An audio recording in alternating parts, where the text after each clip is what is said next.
The fifth process of the deliver service and support domain, called Manage Security Services, has 7 practices.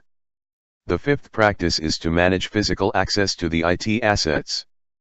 The entities responsible for this practice are the head of IT operations, and the Information Security Manager. The entity held accountable is the Chief Information Security Officer.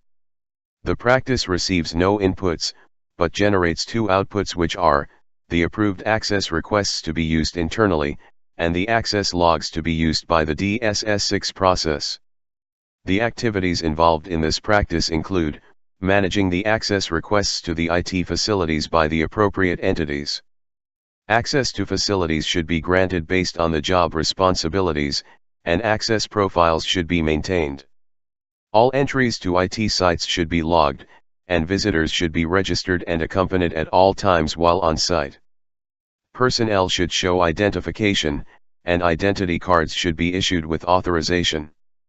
Access to sensitive IT sites should be restricted and protected by fences, locks, alarms, and scanners. Physical security awareness training should be regularly conducted. The sixth practice is to manage sensitive documents and devices.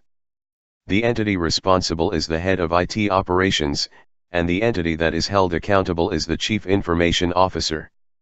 The practice receives 1 input, which is the information architecture model from the AP03 process. It generates 2 outputs, which are the inventory of sensitive documents and devices, and the access privileges, both to be used internally. The activities involved in this practice include establishing procedures that define how devices are to be received, used, and disposed of. An inventory of sensitive documents and devices should be maintained, and access to them should be assigned based on the least privilege principle. Adequate controls should be implemented to protect sensitive documents and devices, and their destruction should be performed in a manner that ensures they can't be retrieved anymore.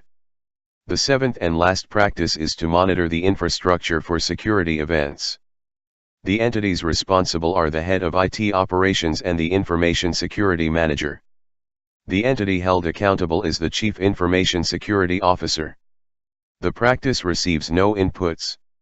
It generates 3 outputs, which are the security event logs to be used internally, the security incident tickets to be used by the DSS02 process, and the security incident characteristics to be used internally.